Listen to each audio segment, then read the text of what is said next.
So this thing we call God, this source of all life, the eternal energy of love, this essence of everything there is, including ourselves, is in each and every one of us.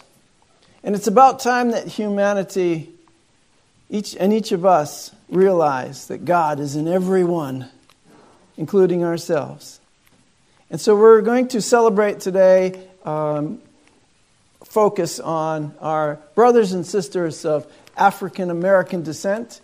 And we're going to start out with a video from some of the Unity leaders talking about Black History Month. So let's turn the lights down and do that right now.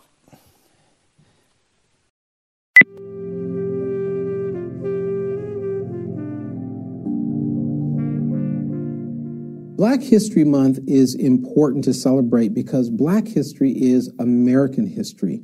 And it's so essential that we more and more highlight the accomplishments of African Americans all year around and normalize excellence. And so by taking a month to kick off a year-long celebration, we are normalizing excellence and the high achievements of individuals of African descent here in the United States.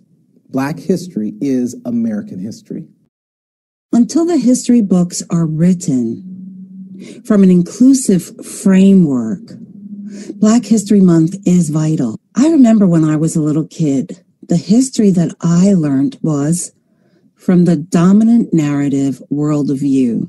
And the dominant narrative worldview simply means that those who were a success, who were the inventors, the scientists, the explorers, the warriors, they were people who were white.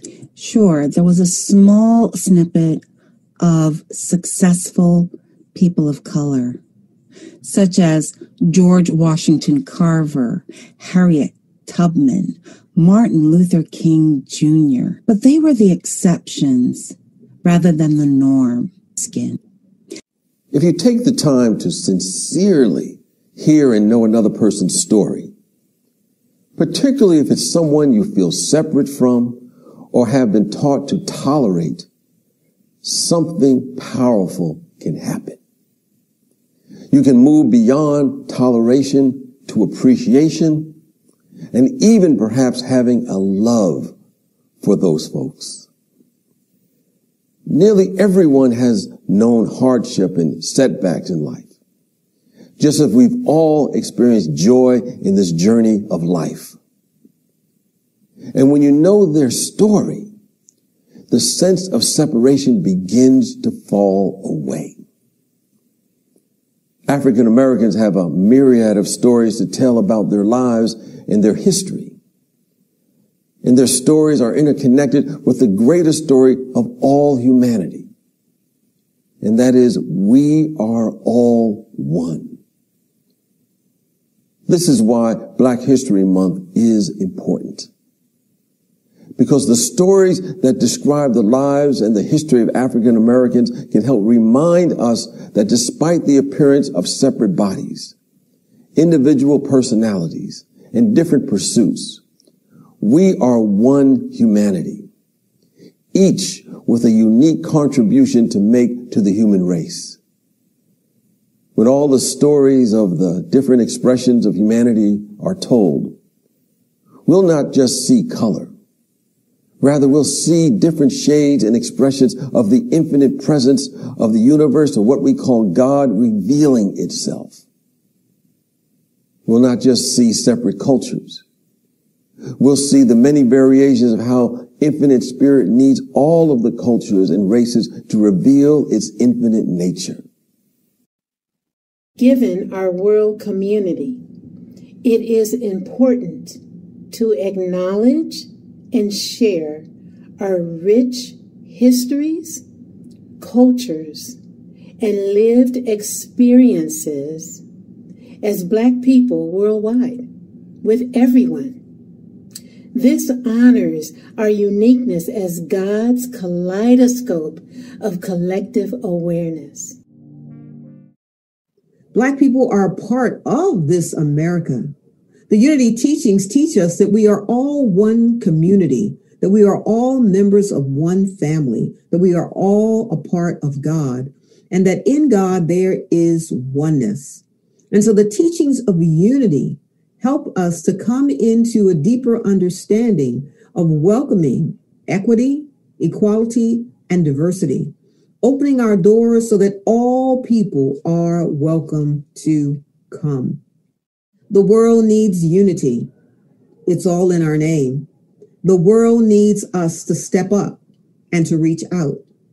So Black History Month is just the beginning, really, of opening ourselves up in a greater way to search for, to research, to understand the part that African Americans play in our culture and the part that all people really play in bringing unity to our country. So in this month of African American history, I hope that you will stretch out and find out more. I hope you also will realize the spiritual depth of unity, and the spiritual depth of spiritual practice is oneness, is gathering together in unity. Jesus taught us to love one another, to love your neighbor as yourself. And indeed, everyone on this planet is your neighbor. God bless you. Peace.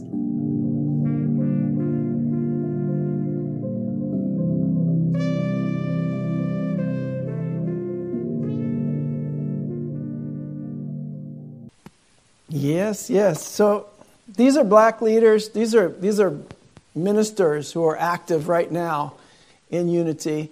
Reverend Edith Washington is currently serving on the board of directors at Unity Worldwide in Missouri. And there's a rich collection of people of color throughout the unity movement. So as Black History Month comes to a close, we're reminded of how important it is to keep the stories of our Black leaders alive every day of the year, not just the month of February. The unity movement has such a rich, diverse history of diversity and struggle around this.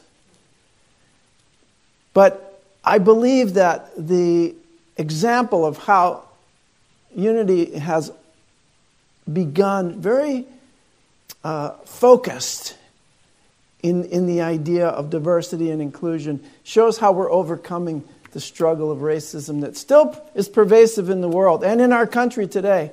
And we need to, as she said, we need to step up in our support of those in our communities who are marginalized, who are held separate from us. So today, this week, we're celebrating not just the Black leaders, but particularly the Black leaders in the New Thought movement. And we're going to examine a little bit of why it's important to keep moving in a direction of expanded diversity and inclusion. Why it's critical to deepening our awareness of our oneness. How many times did you hear in that video the word oneness? We are one. That God is in everyone. That we are all part of the same family. Now this idea is the one I want to be pervasive in our society. When you see the other ideas that stem from separation, it's up to each of us to step up and to demonstrate oneness. That's the key. That you can demonstrate not just your toleration, your appreciation, but your love for your brothers and sisters. As Reverend Edith Washington expressed in the video, that this honors us as God's kaleidoscope of collective awareness. Every single being, no matter where they are in terms of their awareness, it's part of God's kaleidoscope of collective awareness. I love that image. If you can remember what a kaleidoscope looks like. If you look through a kaleidoscope, what do you have to do first? Turn it towards the light. You need a light source. You need to hold it up to the light. And that's what we need to do with our consciousness, with our minds, with our lives. Hold it up to the light. The light is the source. And then we begin, as we point it towards the light, we start moving it and aligning with the source of light as we turn the mechanism or as we involve ourselves in life, which is what turning the mechanism is. And then it moves all the different colors and patterns and images of seeming infinite diversity. We're missing out on so much, staying stuck in our roles, in how we view ourselves according to the color of our body, skin, or according to our orientation, or according to our social status, or according to our political views, or according to our thoughts in limitation and separation. And it's up to each of us to really step out of those limiting thoughts and beliefs, to really seek out a direction for our minds that's inclusive. Because the more we include, the greater that kaleidoscope looks to us and becomes that infinite diversity manifest for us in our lives. I love the image, great imagery in that meditation, Joanne. The imagery of a mosaic of all the people of the earth as part of the mosaic of our life. We're right in the center of that mosaic. It's so beautiful because it includes all the variations. And as that kaleidoscope to me is like a moving mosaic. It's a moving and changing and expanding mosaic. And we'll see all of that only if we turn our focus first to the light, open up to the light, and let everyone into the light of our minds, into the light of our hearts. If it seems dark where you are, or this world or this country seems dark, maybe it's because you're sent there to be the light. You're here to be the light. Rather than curse the dark, why don't you turn on your light and watch that darkness disappear? The spiritual path is like a Jedi mind trick. No matter how dark it seems to be, you're bringing the light, and you say, "Let there be light." And you watch it shift and change and manifest according to the divine dictates of love, the love that is in each of us. When you turn on the light, you watch it manifest. It seems like a miracle. We share all our miracles. On Thursday night, we talk about the miracles we experience during the week as a result of our prayer, our affirmative prayer, which is affirming the truth of who we are and bringing that to others. Can you do me a favor, John, and open these curtains, these blinds? Let the light in, please. Yes. Let that light in. So each image seems more beautiful and perfect than the last when you're bringing the light, when you're in the light, and you're allowing that mosaic to move into a kaleidoscope of God's collective awareness. It's wonderful. It's a wonderful lifestyle to be moving in God's collective awareness. This is what the process of inclusion and diversity gives us. It gives us this wonderful kaleidoscope experience. It allows Spirit to shape and form our dynamic collective energies into something truly magnificent. We take all of our experiences, whether it's cultural or spiritual, religious or secular, and we blend them together in the light of our oneness in order to get a better picture of God or ourselves. Just imagine how it would change our theology. And we have changed our theology when we became unity. Instead of looking up to heaven for God, we saw God in the face of our neighbors. That's my theology. And I'm hoping it's yours as well. Let go of that image, that being outside of you, that judgmental, condemning God. Let go of the sin and the guilt that you were taught because it's not true. You're a perfect creation of a perfect creator, which is divine energy. And it's love and only love. And if it's love and only love, then there is no opposite. That's the truth. And that's the truth of you. If we saw God in the face of our neighbors, instead of looking outside of us, how would that change your theology? It certainly has changed mine a great deal. We're opening up to a very real field of energy, infinite field of possibilities manifesting. And we're manifesting the highest good of everyone. That's what we can trust. The highest good for everyone involved will come out of affirming these prayers. If you're affirming what you see out there in separation and limitation, what do you think you're going to see tomorrow? More of the same. But if you're affirming that God is in the midst of this, no matter what it looks like, you're opening up for change. You're opening up to see the face of God in your neighbors, even if it seems difficult. Start with the ones that you really love. Look for God in the ones that are closest to you, the ones you really love. Look for the truth and perfection in them, and then move out from there. Let that expand. See it in those that kind of irritate you a little bit. Maybe they don't think the way you do. Maybe you had an argument last week or last month or last year. Try to see the face of God in them as well. They're doing the best they can at the level of consciousness that they have in this moment. It might cover it up, but it does not negate the fact that God is in them too. And then, when you get comfortable with that, move on to the ones you really don't like. I mean it. The ones you've been taught to hate or separate from yourself, the cause of all the problems of the world. Those are people, but those are people just like you. They just have received different information. And as misguided as that information might be, God is in them too. God is in each and every one.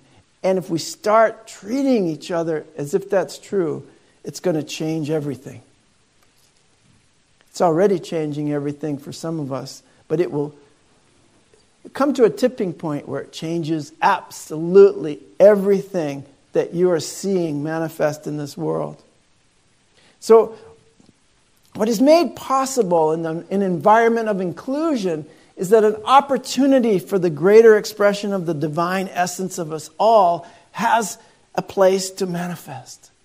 I'm creating an environment for the divine expression of God in you to come forth. And it doesn't matter what your beliefs were before that moment. You're coming into a space that's open for your divine expression.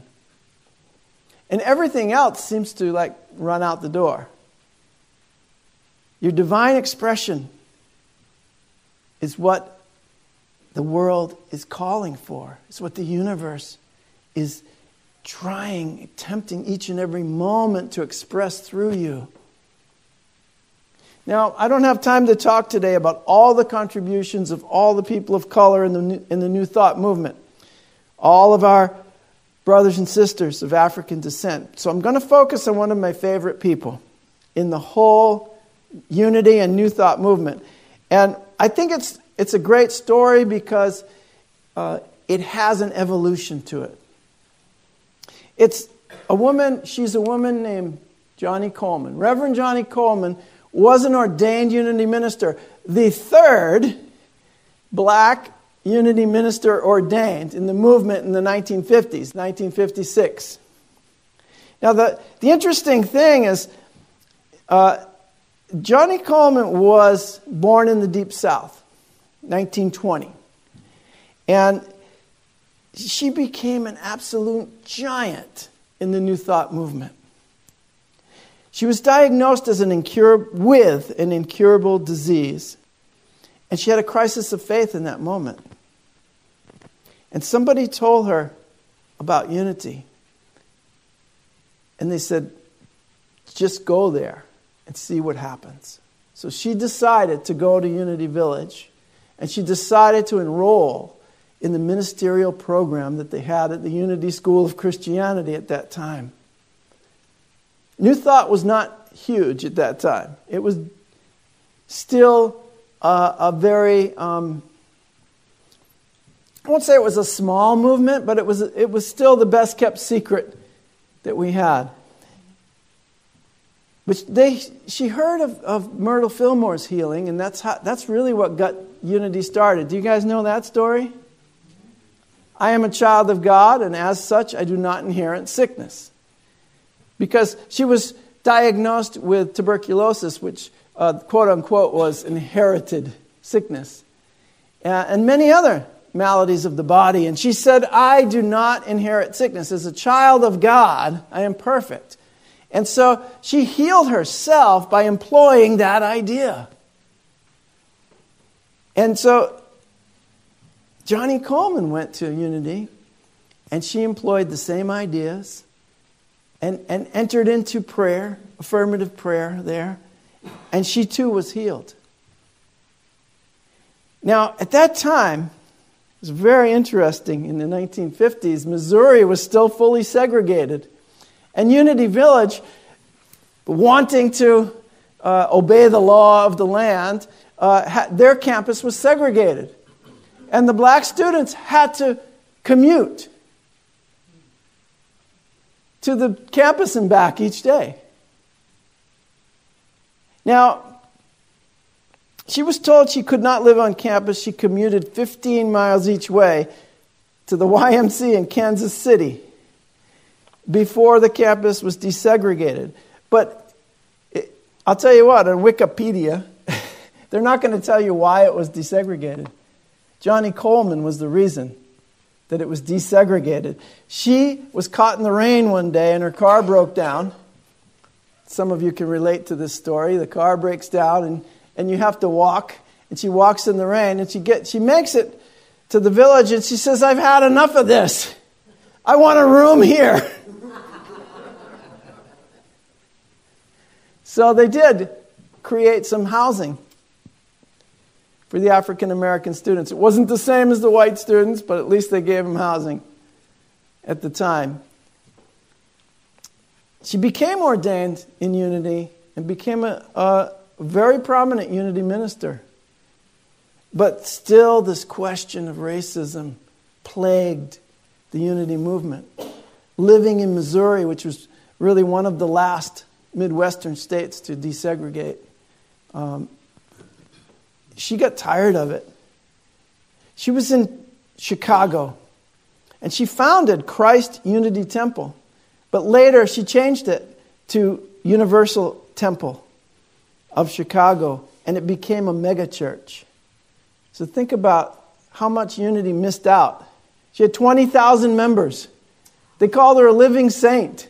She was using the principles of New Thought and of Unity and created a great space for healing. That space of inclusion and diversity that I was talking about, that brings forth the divine nature of people, she created that in Chicago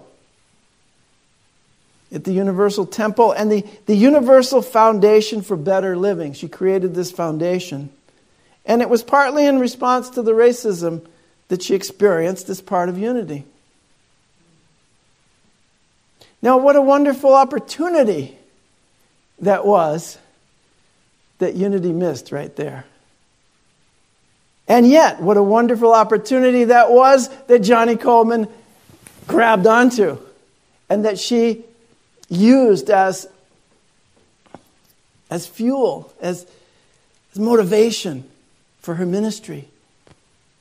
I kept hearing about this lady when I was first in the New Thought movement. It was a long time ago in the 80s. And I kept hearing about this woman and all the healing that took place, and how they were traveling to Chicago to go see her during the weekend. And so I really had to find out who this person was. So later on, Unity has evolved like everything else. It was fully segregated during the civil rights movement. And I think what happened was, part of the challenge, and this is the challenge that we face today, is that the consciousness of diversity and inclusion was not prevalent in the movement in those days. The connection, and this is the key point, the connection between spiritual oneness and social equality had not yet been made. And I think that's the disconnect today. We think we can be spiritually one and socially unequal. It just doesn't work. Right? You're laughing because it's so obvious. But it doesn't work. There's so many laws being proposed that are oppressive in this day and age to women, to people of the LGBTQ community, and still to people of color. There's still not a Women's Bill of Rights been passed. There's still not equal pay. There's still a lot of inequality on a lot of levels for a lot of people. Trying to find housing, trying to get a decent job, trying to just have decent food in their communities. Or medical care. You can't be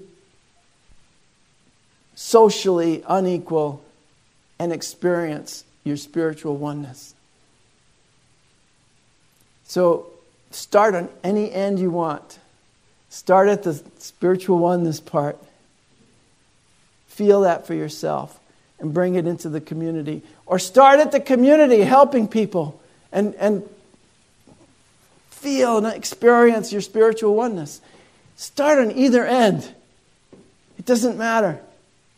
But we have to keep moving.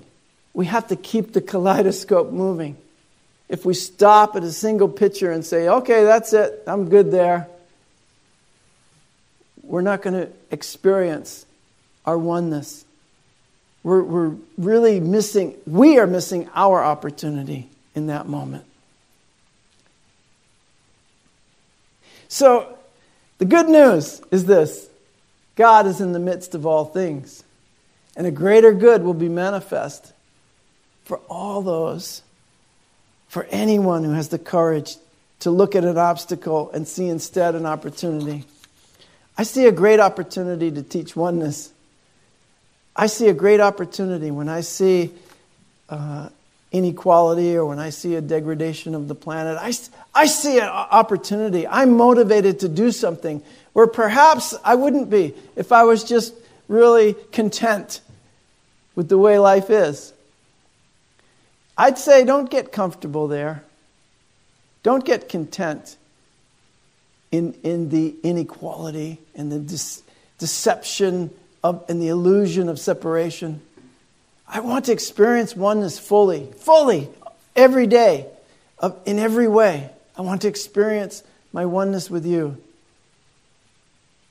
How willing are we to end that sense of separation for ourselves and for the whole human race? What I feel is the opportunity in this moment, not just in unity, but for the whole world, for all of us, is to see that it's a matter of spiritual consciousness that is going to heal our sense of separation and our sense of limitation. It's cultivating a spiritual consciousness, first in us, in our communities, and in the world. Rather than trying to put out fires by treating these symptoms, we're going to go to the core of the problem, which is our sense of separation from one another. And we're going to stand up. I'm going to stand up as a bright light of oneness, shining your light in a mirror for you to see. No matter who you are an eternal, precious being. The question is, where are those opportunities that we've been missing? Will we grab a hold of it? Will we take that opportunity to include others? Where are we content with the status quo? We're going to step out and do something different this week. Do something different. Look at something differently. Just turn off everything that you were doing last week. This is a great practice. And be completely empty. And say, what is mine to do today? I love this. What is mine to do in this moment? Ask Spirit, what is mine to do this week? And go out and do it. And see how happy that makes you. See how happy that makes you. What parts of our human family can we invite to the table? Let's get out and do that this week. Go invite somebody. Invite parts of the human family that you don't normally associate with into your life, into your spiritual life, into your community. When we make a decision to wade in the water of healing and inclusiveness, of diversity and oneness, and finally see that I must love my brother and my sister as myself. Why? Because my brother and my sister is myself. Then I will be wading in the water, my friends. I'll be wading in that divine water of inclusivity. And so it is. I love you. Amen.